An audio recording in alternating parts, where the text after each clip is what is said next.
Hello everyone, I am Vaishali Kikan from Dopamine और हम लोग डिस्कस कर रहे हैं नेटवर्क एनालिसिस। आज बहुत इंपॉर्टेंट वीडियो है और आज की वीडियो में हम लोग डिस्कस करेंगे what are the Kirchhoff's law. KCL discuss करेंगे, इसके ऊपर कुछ एग्जांपल्स देखेंगे, उन्हें सॉल्व भी करेंगे। सो किरचॉफ लॉ दो टाइप के होते हैं, Kirchhoff current law and Kirchhoff voltage law. आज सिर्फ किरचॉफ करंट लॉ डिस्कस करने जा रहे हैं जो कि एप्लीकेबल होता है नोड्स पर। अब नोड क्या होते हैं? आई होप आपने नेटवर्क के जो रिप्रेजेंटेशन है वो वाली वीडियो देखी होगी। अगर नहीं देखी है तो डोंट वरी, आज फिर से देखेंगे नोड क्या होता है। और KCL is applicable only on the node, right. तो जितनी हमारे पास प्रिंसिपल नोड रहेंगी मेनली उन पर हम केसीएल लगाते हैं, right. So KCL is based upon law of conservation of charge. So according to KCL, summation of current at the node is equal to 0.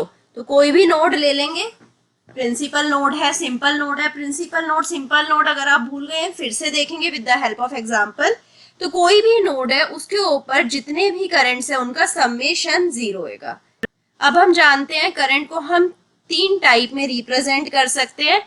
When we have resistor तो current होता है V upon R, right. जब हमारे पास inductor होता है तो current कैसे represent करते हैं? 1 upon L integration of V dt। जब हमारे पास कैपेसिटर होता है उसके केस में C dV बाई dt। तो हमारे पास तीन रिप्रेजेंटेशन है करंट की based upon the element. We'll see कि हमें कौन सा करंट यूज करना है। अगर इंडक्टर होगा तो इंडक्टिव करंट यूज करना पड़ेगा, कैपेसिटर होगा तो कैपेसिटिव करंट यूज करना पड़ेगा। So now coming to the example.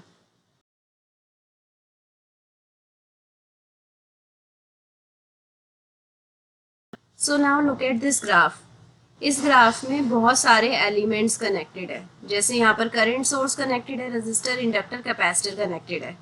तो जब भी दो या दो से ज्यादा एलिमेंट किसी नोड पे कनेक्टेड होंगे उसको हम सिंपल नोड या प्रिंसिपल नोड से डिनोट करेंगे। दो एलिमेंट्स कनेक्टेड हैं तो सिंपल नोड, दो से ज्यादा एलिमेंट्स कनेक्टेड है तो प्रिंसिपल नोड। यहाँ पर आप देखिए चारों एलिमेंट्स इसी नोड पे कनेक्टेड हैं तो प्रिंसिपल नोड, राइट। अब यहाँ पर इस नोड पर ए, बी और सी, ए बी और सी नोड को देखेंगे तो यहाँ पर बीच में कोई भी एलिमेंट कनेक्टेड नहीं है। तो इन तीनों को हम एक ही नोड NP से कनेक्ट कर सकते हैं। तो यहाँ पर ये है NP1, ये है NP2। तो हमारे पास यहाँ पर दो प्रिंसिपल नोड्स हैं, राइट। अब हमें करंट को रिप्रेजेंट करना है। यहाँ से करंट सोर्स से करंट जाएगा I और जाकर इन तीन ब्रांचेस में डिवाइड हो जाएगा, राइट। रेजिस्टेंस में करंट जाएगा, इंडक्टेंस में करंट जाएगा और कैपेसिटर में करंट जाएगा, राइट। तीनों में करंट डिवाइड होने वाला है। सो अब आप देखिए इस नोड पर एक इनपुट करंट है, तीन आउटपुट करंट है। सो इनपुट करंट को हमने लिख दिया पॉजिटिव फॉर्म में और आउटपुट करंट को हमने लिख दिया नेगेटिव फॉर्म में, right. So outgoing current are in negative. So जो रजिस्टर में करंट जा रहा है वो है V अपॉन R, इंडक्टर में करंट जा रहा है 1 upon L integration of V dt और जो कैपेसिटर में करंट जा रहा है वो है C dV बाई dt। सो ये हो जाएगा 0 according to the Kirchhoff current law. Total summation of all of the current are 0। Incoming current को पॉजिटिव लिया है, आउटगोइंग करंट को नेगेटिव लिया है।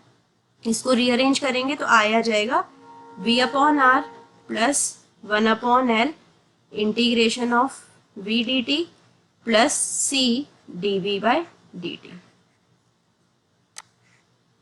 एक और एग्जाम्पल लेते हैं। अब थोड़ा सिंपल सा एग्जाम्पल ले लेते हैं।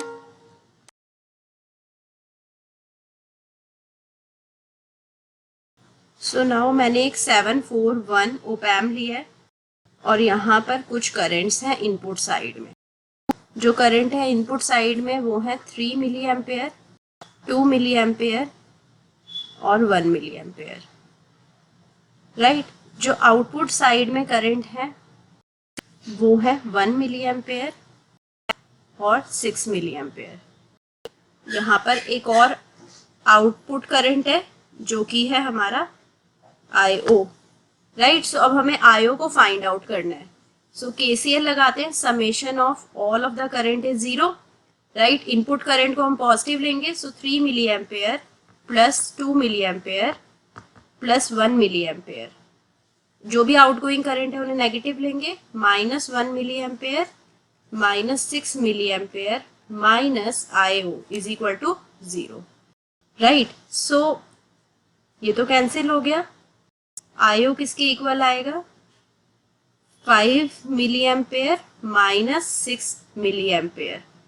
सो IO is equal to minus 1 milli ampere, right. So आप देख पा रहे हैं आउटपुट करंट है minus 1 milli ampere, right. So it is opposite to the given direction. मैंने इसे आउटपुट साइड कंसीडर करा था, विच मीन्स कि ये माइनस में आ रहा है, तो मीन्स एरो हमारा एक्चुअल में इनसाइड होना चाहिए था। ये हमारा इनपुट करंट है, ना कि आउटपुट करंट, राइट। इस तरीके से आप फाइंड आउट कर सकते हैं कोई भी करंट।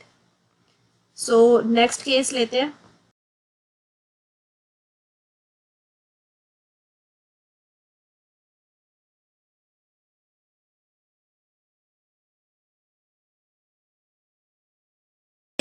राइट, अब इस केस में हमें आईओ फाइंड आउट करना है।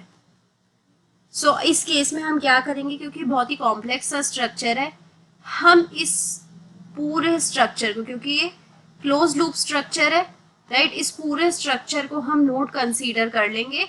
और now we are going to see what are the inputs to it and outputs to it.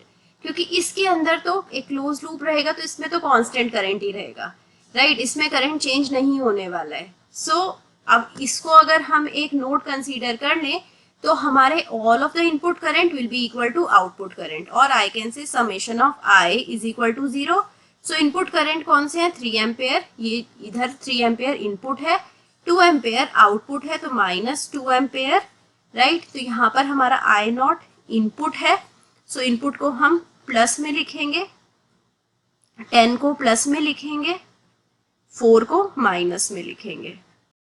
So I not क्या आ जाएगा, 4 प्लस 2 माइनस 10 माइनस 3, राइट। सो 6 माइनस 13, 6 माइनस 13 होता है minus 7, so it is minus 7 ampere. Again जो आई not का arrow है वो गलत direction में बना है, ये इनपुट साइड में नहीं होना चाहिए, आउटपुट साइड में होना चाहिए।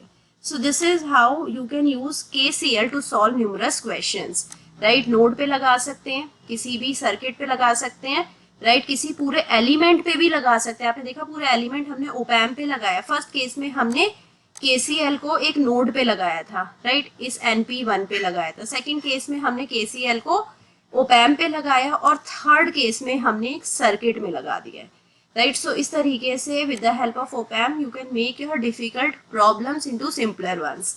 आई होप आपको समझ आया होगा। अगर कुछ डाउट है तो कमेंट सेक्शन में जाकर लिख दीजिए, and also write your feedback into the comment section. Keep making your notes, keep practicing, and also meet me soon in the next class. Bye bye, take care, thank you. Don't forget to like and subscribe.